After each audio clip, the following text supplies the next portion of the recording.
Bonjour et bienvenue dans notre Zoom et bonjour à notre invité Bertrand Saint-Germain. Bonjour.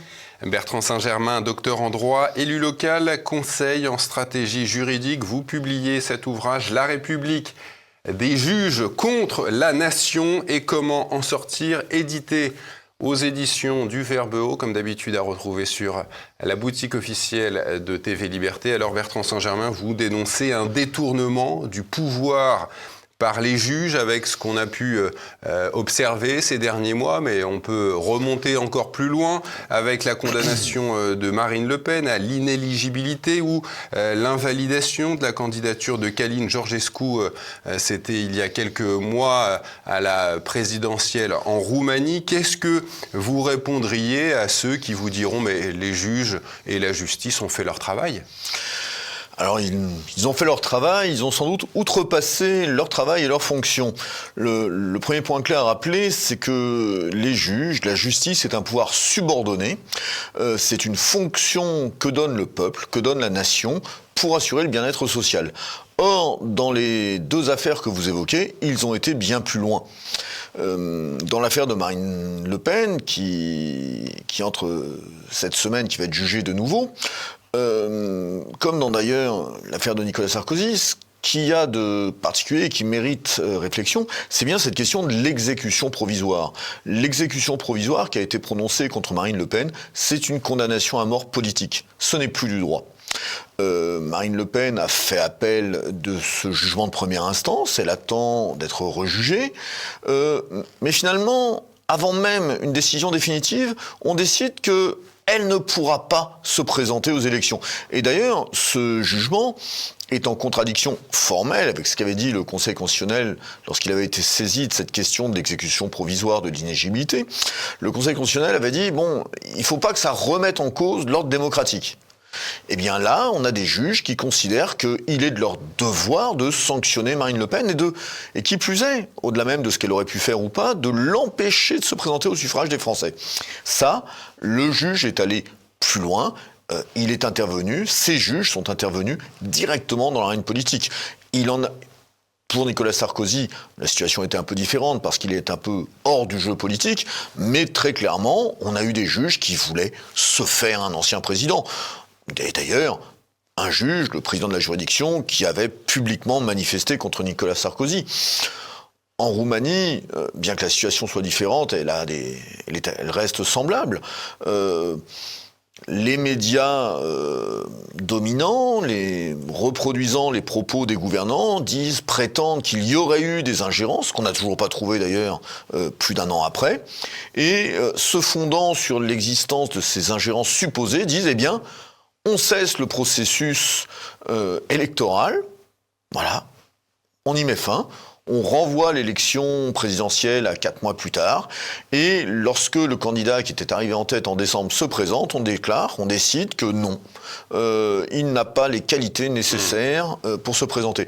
Et ça, on le voit dans ces pays-là, c'est un phénomène... C'était le cas aussi en Moldavie, en Allemagne aussi. En Allemagne, voilà. Il y a donc un raidissement de la justice où on voit de plus en plus, finalement, certains juges se comporter peut-être plus comme des garde-chiourmes de la représentation politique d'un certain ordre social que comme des véritables juges attachés à dire le droit.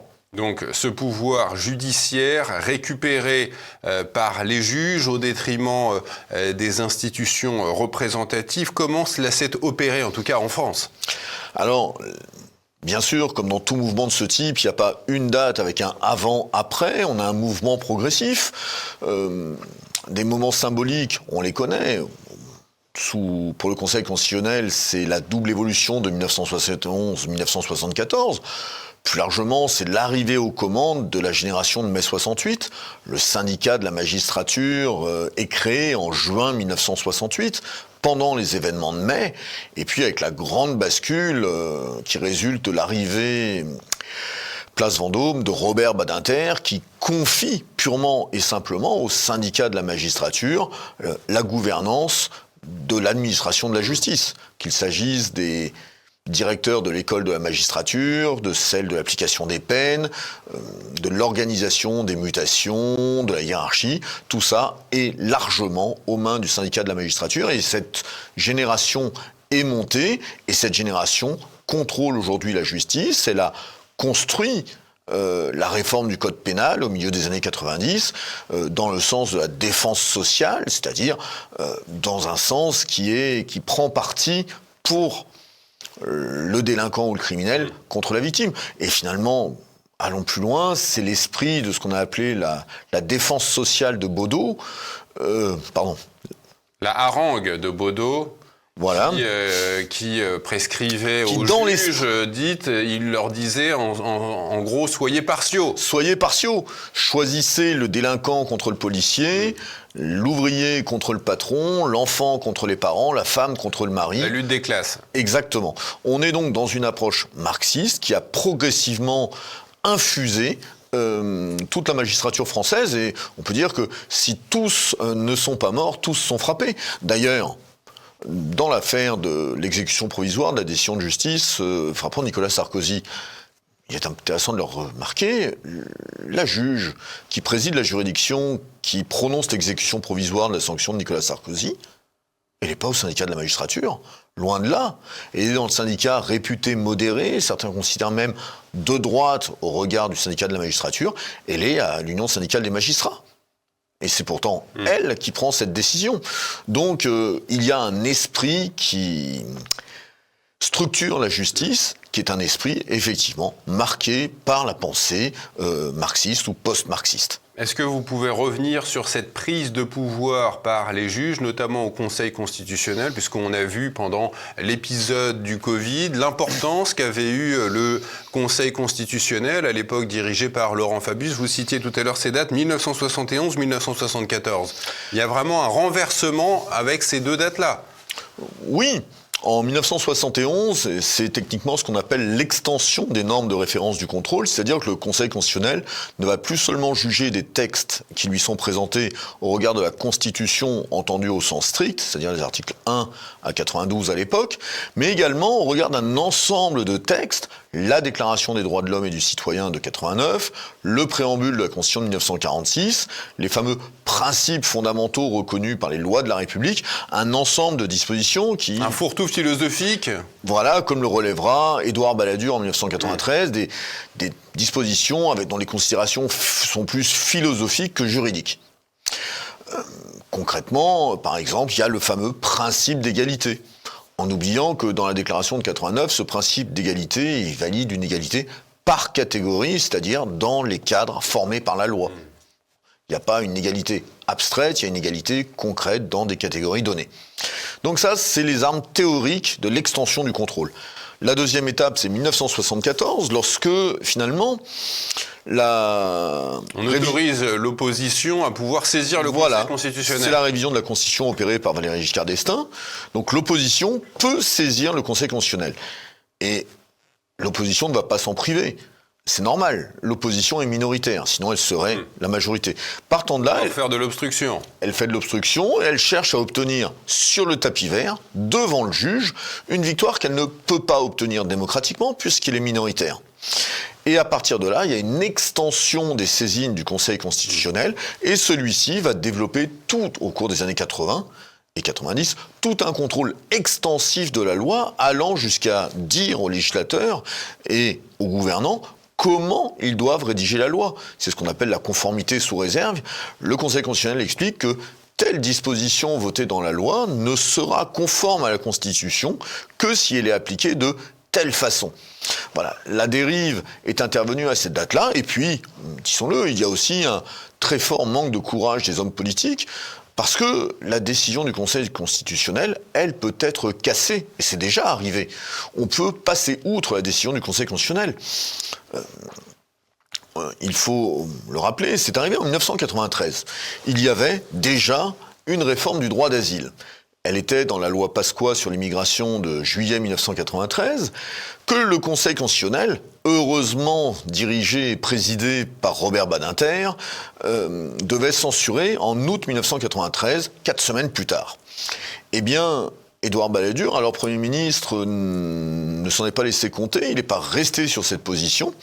Il a lancé une procédure de révision de la Constitution au mois d'octobre qui a conduit à modifier l'article 53 de la Constitution pour inscrire dans la Constitution précisément les dispositions ou une partie des dispositions censurées par le Conseil constitutionnel au mois d'août. Et en novembre 1993, la Constitution était révisée, ce qui montre bien que le Conseil constitutionnel n'a qu'un pouvoir d'avant-dernier mot. Il s'efface devant la volonté souveraine du peuple et de ses représentants.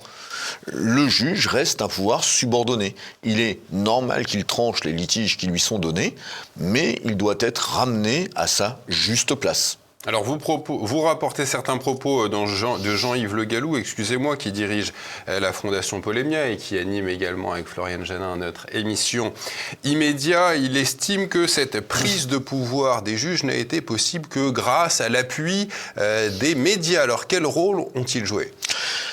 Ici, on peut voir l'action commune de deux pouvoirs non élus qui finalement s'épaulent l'un l'autre pour enlever la souveraineté des mains du seul souverain, c'est-à-dire du peuple et de ses représentants. Les juges font leur travail, exercent la justice au nom du peuple, rappelons-le. Voilà, et là, donc, ces deux pouvoirs non élus, finalement, vont utiliser des techniques juridiques, vont faire référence à des notions très floues, comme la notion d'état de droit, pour étendre leur pouvoir, contrôler la volonté nationale et substituer leur propre volonté idéologique, politique, à la volonté populaire. Et cela, on le voit de plus en plus nettement aujourd'hui, dans nombre de décisions de justice qui sont rendues. Alors vous parlez de l'état de droit et vous parlez même dans votre ouvrage d'une idéologie de l'état de droit. Est-ce que cette expression n'est pas galvaudée aujourd'hui ? Qu'est-ce que ça veut dire l'état de droit ? C'est tout le problème et je suis heureux d'avoir quelqu'un comme l'ancien ministre de l'Intérieur qui a dit finalement la même chose. L'état de droit au départ, c'est l'idée selon laquelle l'État agit en respectant le droit. Il n'y a rien de très nouveau là-dessus.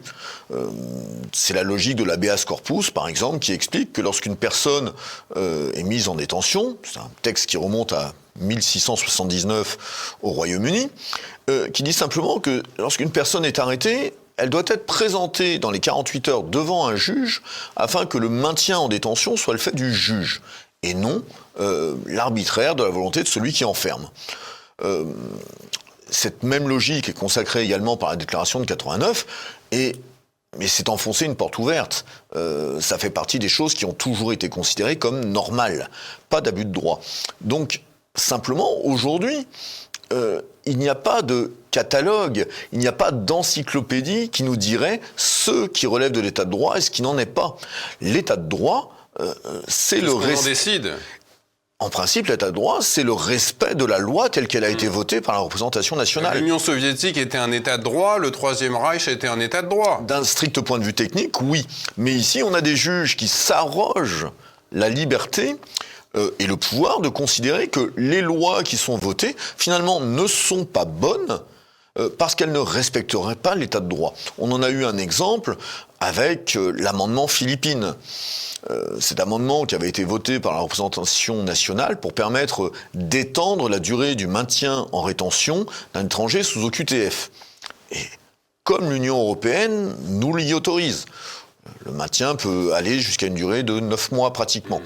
On avait donc étendu cette durée et le Conseil constitutionnel a censuré cette mesure en considérant qu'elle ne respectait pas l'état de droit, alors même que d'autres États européens le font, le permettent, et que le respect de l'état de droit, dans le cadre des OQTF, c'est la reconduite à la frontière.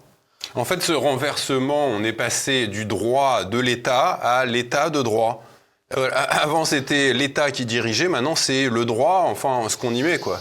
Oui, on est passé de l'état légal à l'état de droit. Mais cet état de droit est un état de droit mou, gazeux, dont le contenu est déterminé par le juge et uniquement lui lorsqu'il rend sa décision. Décision qui sera bien sûr encensée par la caste médiatique. Voilà, et on retrouve ce lien. Alors vous tirez vraiment à boulet rouge sur ce que vous appelez l'arrogance de l'oligarchie des magistrats. Est-ce que vous pouvez nous expliquer comment fonctionne leur corporatisme ? J'en donnerai un exemple très simple, c'est la complaisance des juges. c'est le contentieux disciplinaire. Parfois, on arrive à mettre en cause les juges. Certains juges en font tellement qu'il y a des enquêtes sur eux, des enquêtes disciplinaires, et ils sont jugés par eux-mêmes.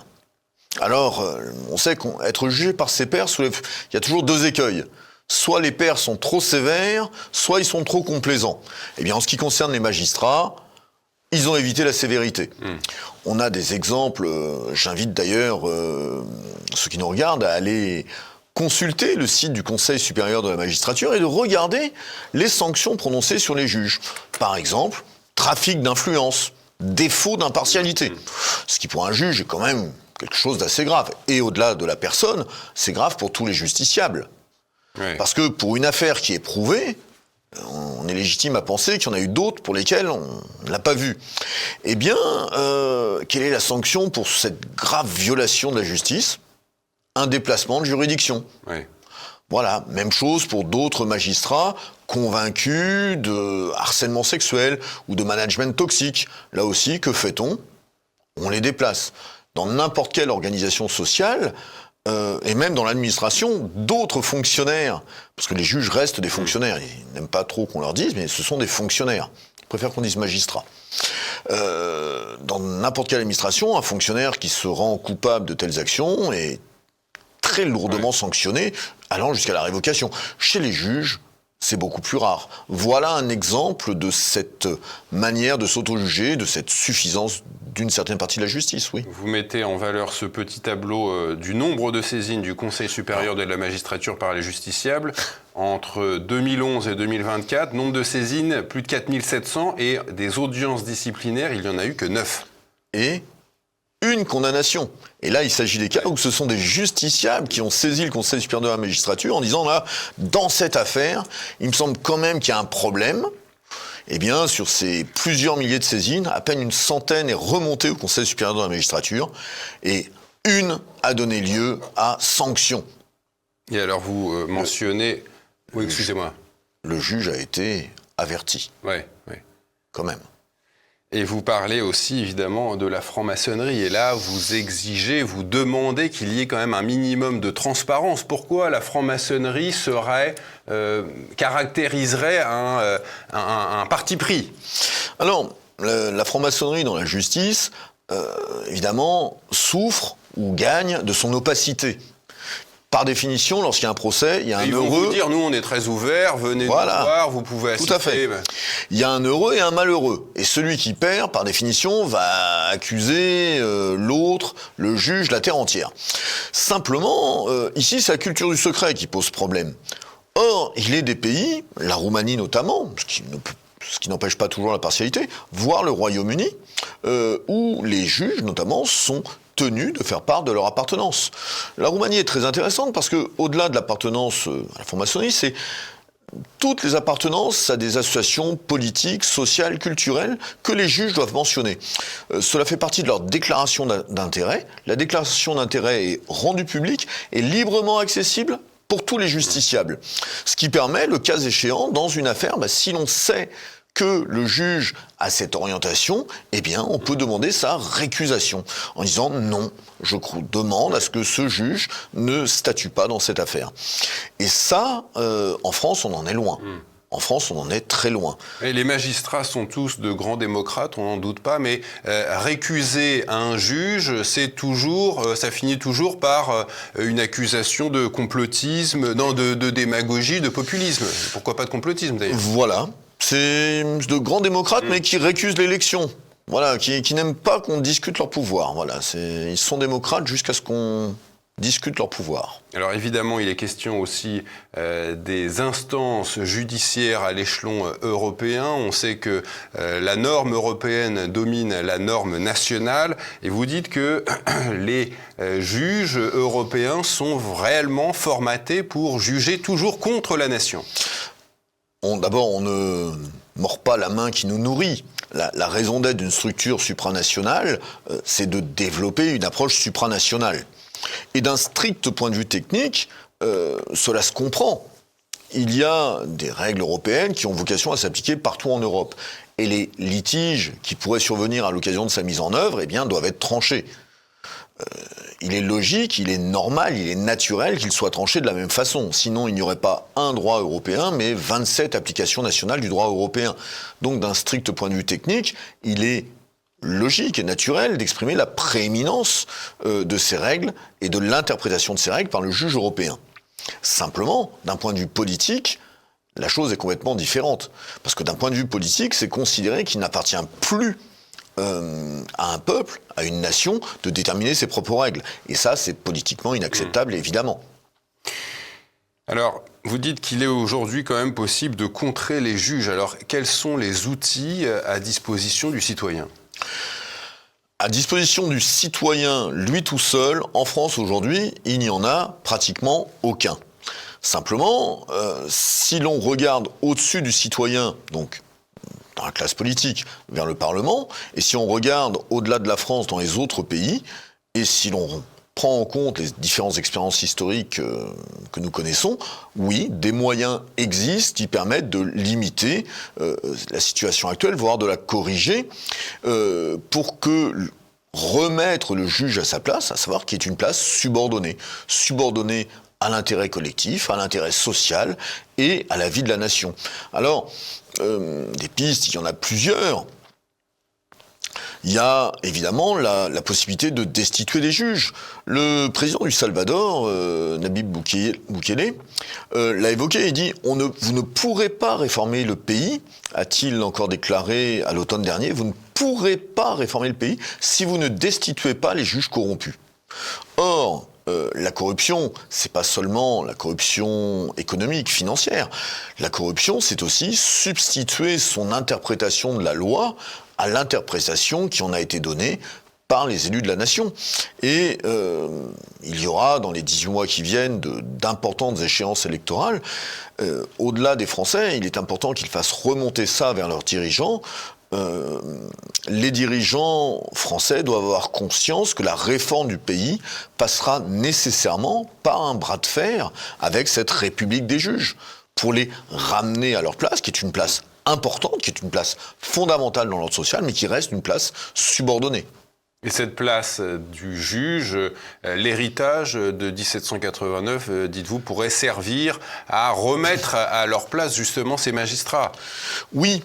Alors, c'est contre-intuitif parfois. On oublie que la révolution de 89 n'a pas été directement menée contre le roi.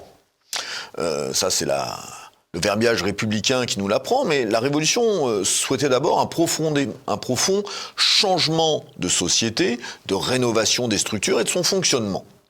D'ailleurs, la Révolution a lieu en 89, la monarchie en tant que telle durera encore 3 ans.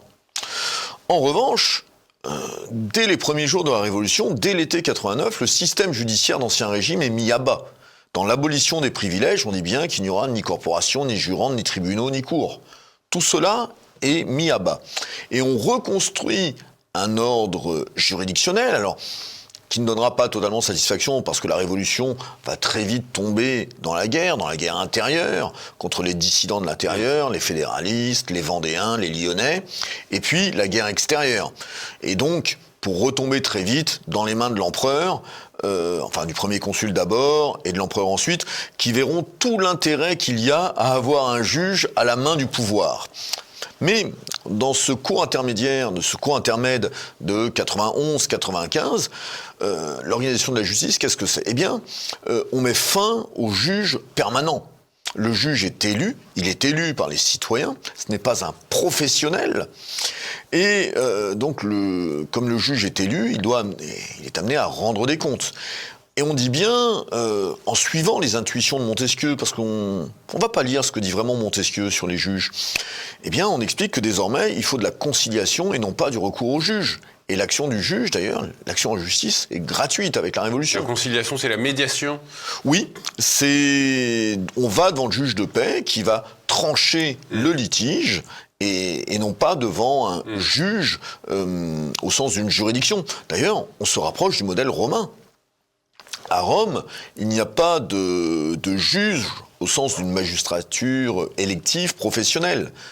Lorsque des citoyens ont un litige, ils vont devant le prêteur constate l'existence du litige, le qualifie juridiquement, c'est de l'escroquerie, c'est du vol, Et à ce moment-là, les justiciables choisissent ensemble leur juge, c'est-à-dire une personne, qui va être le judex, une personne sur laquelle elles se mettent d'accord pour que ce soit lui qui tranche le litige. Vous et moi avons un litige, on trouve un tiers de confiance que nous acceptons tous les deux qui va trancher le litige. Cette logique-là, elle est possible et on pourrait développer, faciliter la conciliation pour finalement mettre le juge en concurrence, ce que font beaucoup aujourd'hui les entreprises, qui préfèrent transiger, qui préfèrent concilier entre elles plutôt que d'aller devant un juge. Ça, ce sont des voies qui peuvent être demain très facilement ouvertes aux justiciables. Face à cette idée d'élection du juge, certains magistrats vous diront que vous êtes un horrible populiste, mais alors pourquoi les tribunaux de commerce sont justement, les juges sont élus comme les conseillers prud'homaux?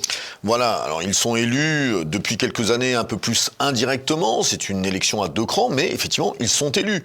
Et d'ailleurs, si l'on mettait fin à ces juges des tribunaux de commerce et ces juges prud'homaux, il y aurait une embolie immédiate de la justice. On n'a pas assez de juges pour trancher tout cela. Et parler de l'élection des juges, alors il y a différents pays où il y a des élections en matière de justice, on pense au Japon en partie, au Mexique, on pense à la Suisse, et évidemment l'exemple très intéressant ce sont les États-Unis, puisque dans pratiquement les 3/4 des États, il y a des procédures d'élection des juges à différents titres. Et dans ces États, dans une trentaine de ces États, on peut destituer les juges. C'est-à-dire qu'on peut, par référendum, par pétition, demander l'organisation d'une élection sur le maintien en place du juge. Alors, point commun entre les juges américains et les juges français, figurez-vous que tous les juges américains, quasiment, sont hostiles à l'élection des juges, y compris, et peut-être même surtout, ceux qui sont élus. Simplement, quand on analyse les banques de données sur les élections américaines, on a toutes ces données, on s'aperçoit que sur les 10 dernières années, il y a en définitive 2 juges qui ont été destitués. Il y a eu plusieurs centaines de procédures lancées. La plupart d'entre elles n'ont pas pu être menées à terme parce qu'il faut beaucoup de signatures dans un délai très bref. Ce sont les procédures dites de recall, de rappel.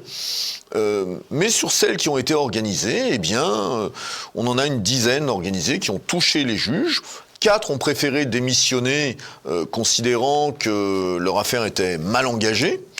4 autres ont été réélus par le peuple et enfin 2 ont été destitués. Donc ça reste assez rare. Mais on a aussi des élections de maintien en place où le juge étant choisi, j'ai envie de dire, ordinairement par le ministère de la Justice, eh bien, au bout de 2 à 3 ans d'exercice, va se présenter devant les électeurs qui vont dire si oui ou non on le garde. Et là, on a vu aux États-Unis des juges, y compris des juges constitutionnels, des cours suprêmes de chaque État, eh bien, destitués parce que le peuple n'acceptait pas les décisions qu'ils avaient prises. Et cette élection n'est certes pas la panacée, mais en tout cas, ça rappelle aux juges qu'il n'est pas souverain. Qu'il doit être responsable devant le peuple. Voilà. Et vous terminez votre ouvrage par cette citation de l'ancien président Mitterrand, excusez-moi. Méfiez-vous des juges, ils ont tué la monarchie, ils tueront la République. Cette République a-t-elle réellement déjà existé en droit ? C'est une autre question. En tout cas, votre ouvrage, son titre, La République des juges contre la nation et comment en sortir, aux éditions du Verbe Haut. Merci à vous, monsieur. Merci à vous.